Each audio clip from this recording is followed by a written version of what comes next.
नमस्कार। आज की क्लास में हम पढ़ेंगे आर्थिक समीक्षा का सार। संगणक भर्ती के अंदर राजस्थान जीके और करंट जीके के 30 क्वेश्चन है और जूनियर अकाउंटेंट भर्ती में 25 क्वेश्चन। तो जो आर्थिक समीक्षा है वो करंट जीके में भी शामिल हो जाती है और राजस्थान जीके में भी शामिल हो जाती है। तो दोनों ही एग्जाम में आर्थिक समीक्षा में से 5 से 7 क्वेश्चन आने की संभावना है।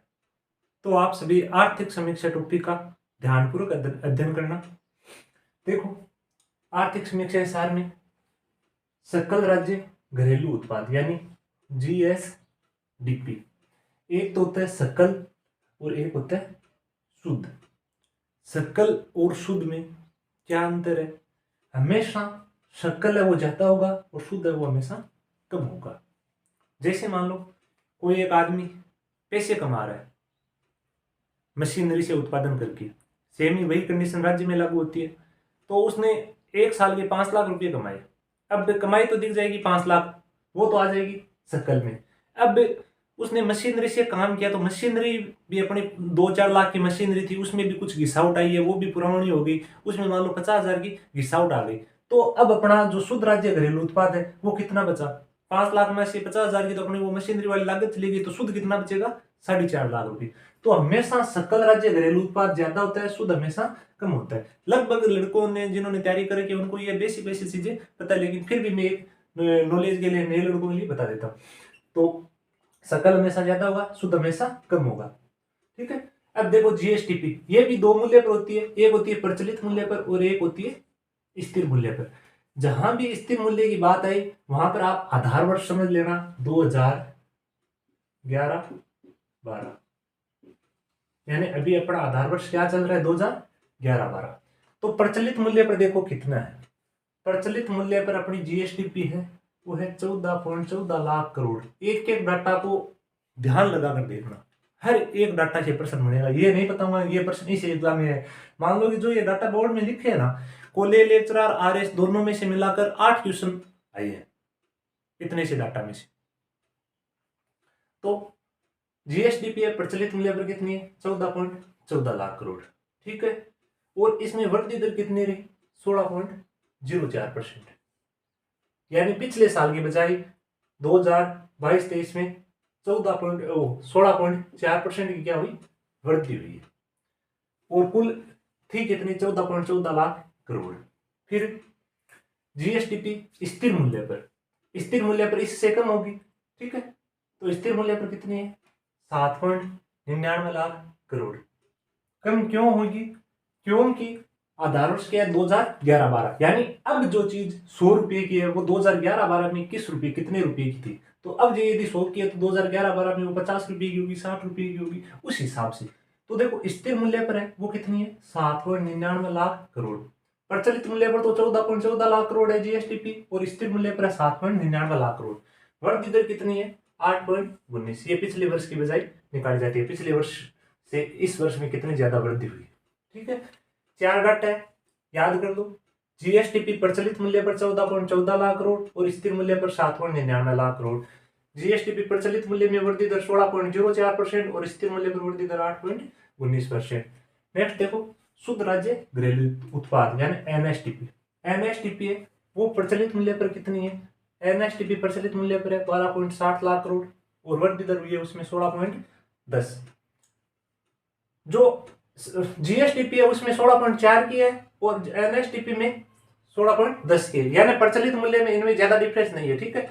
ये एक डाटा याद करोगे दूसरा वाला हो जाएगा। स्थिर मूल्य पर अपनी एनएसटीपी यानी शुद्ध राज्य घरेलू उत्पाद कितना है? 6.95। ये सब डाटा है ना चारों लाख करोड़ में, आगे मैंने लिख भी रखे 6.95 लाख करोड़। और वृद्धि दर 8.11, यहाँ पर 8.19 थी, यहाँ पर 8.11। ठीक है। चार ये डाटा 8 डाटा बिल्कुल कंटेस्ट कर लेना, एक क्वेश्चन यहां से बन गया एग्जाम में। नेक्स्ट है राजस्थान की जीडीपी, भारत की जीडीपी का प्रतिशत। ये प्रश्न आईएएस में आया था, देख लेना। राजस्थान की जीडीपी है वो भारत की जीडीपी का प्रतिशत कितना है? तो प्रचलित मूल्य पर तो है 5.18% और स्थिर मूल्य पर है 5.07%। राजस्थान की जीडीपी है भारत की जीडीपी का प्रतिशत प्रचलित मूल्य पर 5.18% और स्थिर मूल्य पर 5.07%। अब देखो सकल राज्य मूल्यवर्धन यानी जीएसवी। जैसे ये एनएसडीपी जीएसडीपी ये क्या है कि टोटल राजस्थान ने एक वर्ष में कितने रुपये कमाए। जैसे एक व्यक्ति एक साल में कमाता है, वैसे राजस्थान एक साल में कितने रुपये कमाए, ठीक है, कितने रुपये का उत्पादन हुआ, वो सब चीजें। उत्पादन को अपन 3 क्षेत्रों में बांट सकते हैं। एक तो है सेवा क्षेत्र, कृषि क्षेत्र और उद्योग क्षेत्र। तो इस जीएसवी में इन तीनों क्षेत्रों का कितना कितना योगदान रहा। यदि सेवा, कृषि, उद्योग इन तीनों को जोड़ेंगे तो जोड़ टोटल कितना परसेंट आ जाएगा, 100%। 100% को इन तीनों भागों में बांटना है। तो जीएसवी में स्थिर मूल्य पर तो देखना है, इनका स्थिर और प्रचलित में थोड़ा बहुत अंतर है, देख लेना। स्थिर मूल्य पर देखो, सेवा में 43.74% है, कृषि है 28.50। इसको हमेशा डाटा कृषि का पूछा जाता है, इसको वेरी मोस्ट लगा लेना कृषि वाले को। कृषि का 28.50 और उद्योग का 27.76।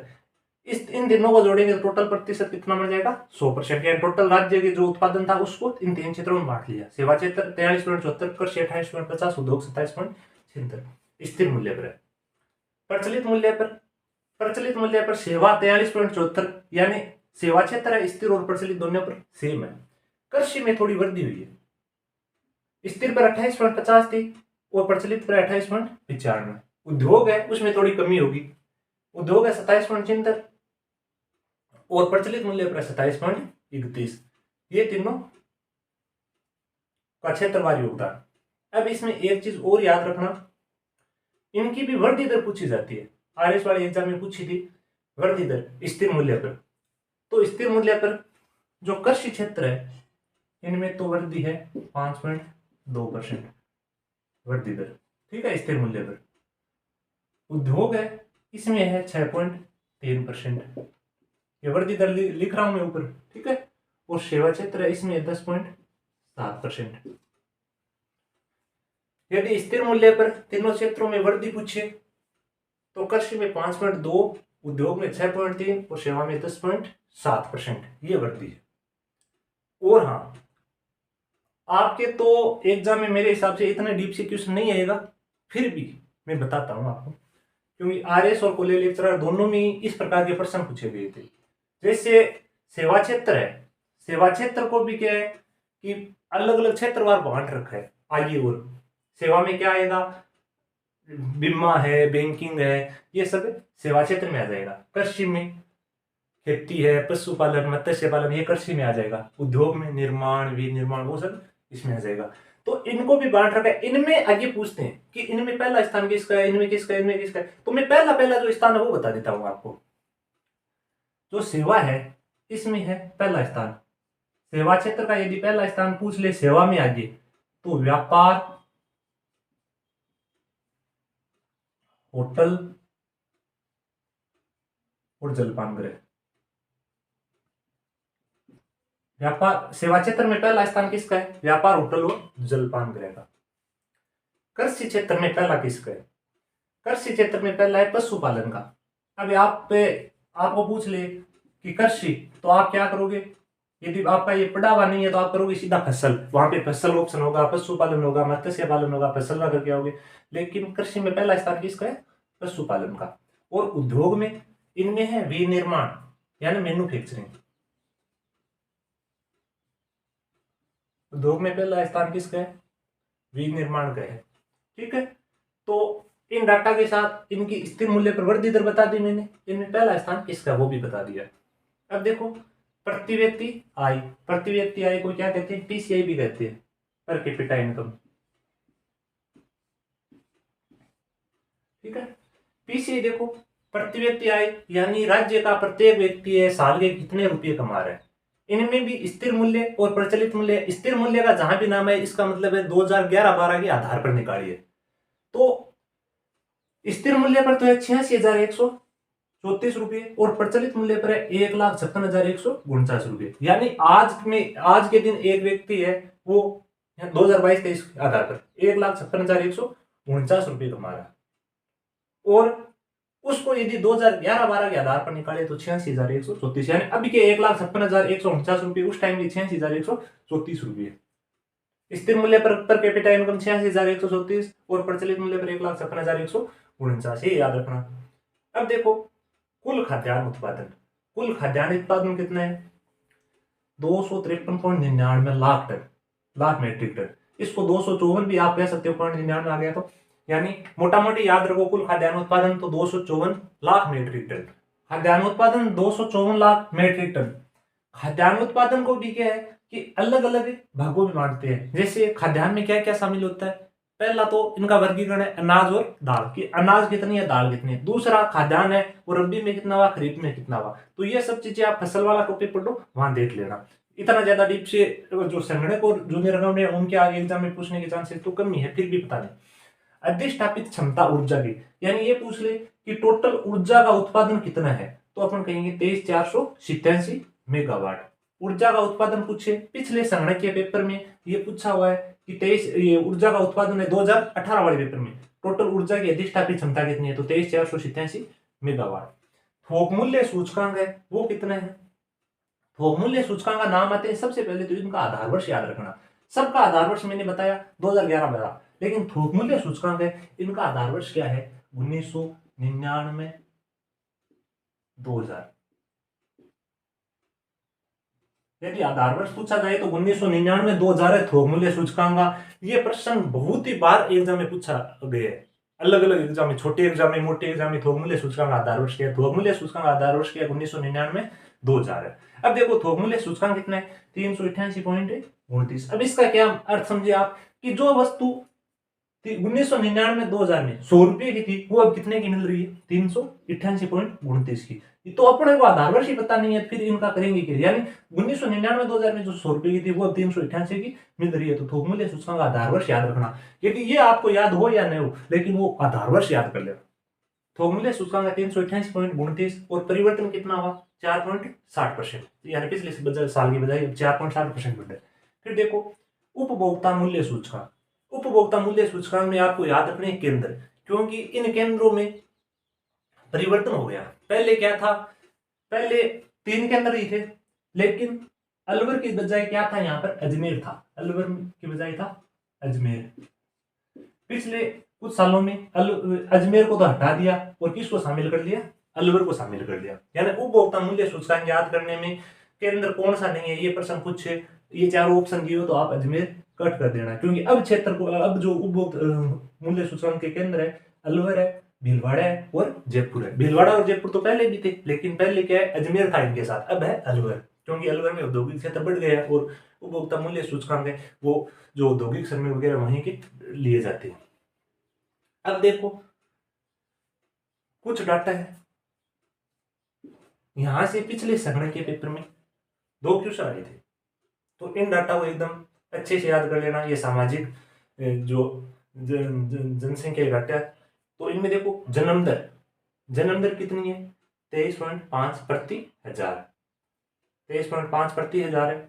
मृत्यु दर है 5.6 प्रति हजार। ये सब डाटा प्रति हजार पर है, केवल मात्र मृत्यु दर को छोड़कर। तो इनको मोटा मोटी याद रखना कि जन्म दर है 23.5 है प्रति हजार की, मृत्यु दर है 5.6 है प्रति हजार। शिशु मृत्यु दर, यह प्रश्न पूछा था 2018 संगणक में। शिशु मृत्यु दर 32 प्रति हजार जीवित जन्म पे।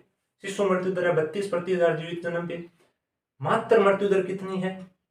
मातृ मृत्यु दर है 113 और वो है प्रति लाख। अब आप ये मत सोच लेना कि साल की 113 माता है वो मर जाए, हजार में से नहीं, 1 लाख में से 113। तो मातृ मृत्यु दर है 113 प्रति लाख और शिशु मृत्यु दर है 32 प्रति हजार। शिशु मृत्यु दर तो है 32 प्रति हजार और मातृ मृत्यु दर है 113 प्रति लाख। जीवन प्रत्याशा यानी औसत आदमी कितने वर्ष जीता है?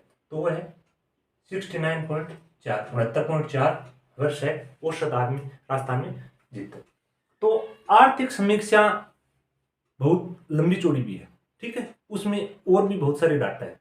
यदि आपसे वो पूरी डाटा याद नहीं हो रहे हैं, आपसे पूरी आर्थिक समीक्षा नहीं पढ़ी जा रही है, तो कम से कम ये इतना आर्थिक समीक्षा का सार है वो पढ़ लेना। इससे क्या होगा कि यदि आर्थिक समीक्षा के 6, 7 या 5 क्वेश्चन आते हैं, इनमें 2-3 क्वेश्चन आपके इतने में से सही हो जाएंगे। तो कम से कम इतना आर्थिक समीक्षा का डाटा है वो तो आप याद कर ही लो। यदि विस्तार से आर्थिक समीक्षा की अलग से क्लास लेने की कोशिश करेंगे, यदि नहीं भी होती है तो आप बुक से पढ़ना। अब इसका स्क्रीनशॉट ले लो।